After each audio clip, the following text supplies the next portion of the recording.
ಹಿಂದೂ ಸಮಾಜದ ಮಧ್ಯೆ ಈ ರೀತಿಯ ಒಂದು ಸಮಾವೇಶವನ್ನ ಮಾಡಿ ಈ ಹಿಂದೂ ಸಮಾಜದ ಒಂದಷ್ಟು ಅವಲೋಕನವನ್ನ ಮಾಡಿಕೊಳ್ಬೇಕು ಅನ್ನುವಂತ ಉದ್ದೇಶದಿಂದ ಈ ರೀತಿಯ ಸಮಾವೇಶ ಆಯೋಜನೆಗೊಂಡಿದೆ. ಭಾರತ ಅಂತಂದ್ರೆ ಇಡೀ ಜಗತ್ತಿಗೆ ಜ್ಞಾನವನ್ನ ಕೊಟ್ಟಂತ, ವೇದವನ್ನ ಕೊಟ್ಟಂತ, ನಾಗರಿಕತೆಯನ್ನ ಕಲಿಸಿದಂತ ಭಾರತ, ವಿಶ್ವಗುರುವಾಗಿದ್ದ ಭಾರತ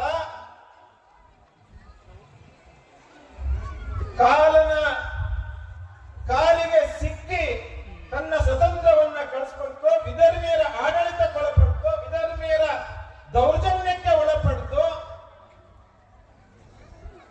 ಹಾಗಾಗಿ ಡಾಕ್ಟರ್ ಜಿ ಅವರಿಗೆ ಅನ್ನಿಸ್ತು ಸ್ವತಂತ್ರ ಹೋರಾಟವನ್ನ ಮಾಡಬೇಕು, ನಿಜ.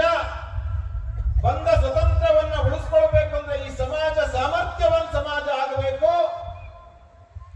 ಯಾವ ಕಾರಣಕ್ಕೋಸ್ಕರ ಸ್ವತಂತ್ರವನ್ನ ಕಳ್ಕೊಂಡ್ವಿ ಅಂತಂದ್ರೆ ಈ ಸಮಾಜದಲ್ಲಿ ಒಗ್ಗಟ್ಟಿರ್ಲಿಲ್ಲ, ಈ ಸಮಾಜದಲ್ಲಿ ಸಂಘಟನೆ ಇರಲಿಲ್ಲ.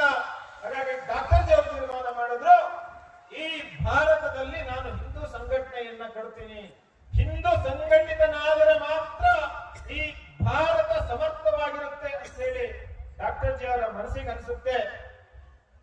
ಅವಾಗ ಒಂದು 10 ಹುಡುಗರನ್ನ ಕರ್ಕೊಂಡು RSS ಅನ್ನ ಪ್ರಾರಂಭ ಮಾಡ್ತಾರೆ. ನಾನು ಹಿಂದೂ ಸಂಘಟನೆಯನ್ನು ಕಟ್ತೀನಿ ಅಂತ ಹೇಳಿ. MBBS ಓದ್ಕೊಂಡಿದ್ದಾರೆ, ಸ್ವತಂತ್ರ ಚಳುವಳಿಯಲ್ಲಿ ಬಹಳ ದೊಡ್ಡ ನಾಯಕರಾಗಿದ್ರು.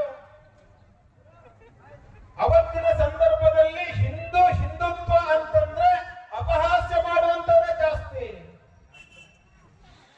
4 ಜನ ಹಿಂದೂ ಒಟ್ಟಿಗೆ ಸೇರ್ತಾರೆ ಅಂತಂದ್ರೆ ಯಾರು ಸತ್ತಿರ್ಬೇಕು. ಆಗ 4 ಜನ ಹೆಗ್ಲು ಕೊಡ್ಲಿಕ್ಕೆ ಮಾತ್ರ ಸೇರ್ತಾ ಇದ್ರು. ಯಾರಿಗೂ ವಿಶ್ವಾಸ ಇಲ್ಲ ಹಿಂದೂಗಳನ್ನ ಸಂಘಟನೆ ಮಾಡ್ತೀವಿ ಅಂತ ಹೇಳಿ. ಡಾಕ್ಟರ್ ಜಿ ಅವರು ಆ ಒಂದು ವಿಶ್ವಾಸದಿಂದ ಅನೇಕ ಜನ ಕೇಳಿದ್ರು, ತಮಾಷೆಯನ್ನ ಮಾಡಿದ್ರು. ಆಗ ಡಾಕ್ಟರ್ ಜಿ ಅವರು ಬಹಳ ವಿಶ್ವಾಸದಿಂದ ಹೇಳಿದ್ರು, ನಾನು ಹಿಂದೂ ಸಂಘಟನೆಯನ್ನ ಮಾಡ್ತೀನಿ, ಇದು ಹಿಂದೂ ರಾಷ್ಟ್ರ. ಈ ದೇಶದಲ್ಲಿ ಎಲ್ಲಿಯವರೆಗೆ ಒಬ್ಬನೇ ಒಬ್ಬ ಹಿಂದೂ ಇರ್ತಾನೋ ಅದಲ್ಲಿಯವರೆಗೆ ಇದು ಹಿಂದೂ ರಾಷ್ಟ್ರ ಅಂತ ಹೇಳಿ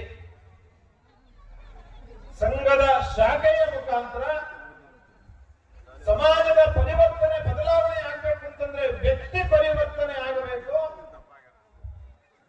ವ್ಯಕ್ತಿ ನಿರ್ಮಾಣದ ಮುಖಾಂತರ ರಾಷ್ಟ್ರ ನಿರ್ಮಾಣ ಅನ್ನುವಂತ ಕಲ್ಪನೆಯಲ್ಲಿ ರಾಷ್ಟ್ರೀಯ ಸ್ವಯಂ ಸೇವಕ ಸಂಘವನ್ನ ಹಿಂದೂ ಸಂಘಟನಾ ಕಾರ್ಯಗಳಲ್ಲಿ ಅವರು ತೊಡಗಿಸುವಂತ ಪ್ರಯತ್ನವನ್ನ ಮಾಡಿದ್ರು. ಇವತ್ತು ಸಂಘಕ್ಕೆ 100 ವರ್ಷ.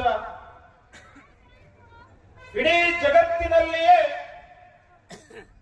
ಒಂದು ಅತಿ ದೊಡ್ಡ ಸ್ವಯಂ ಸೇವಕ ಸಂಘಟನೆ ಅಂತಂದ್ರೆ ಅದು RSS. ಧರಣಿ ನ್ಯೂಸ್ನ ಬೆಂಬಲಿಸಿ. ಧನ್ಯವಾದಗಳು. ಮತ್ತೆ ಭೇಟಿಯಾಗೋಣ.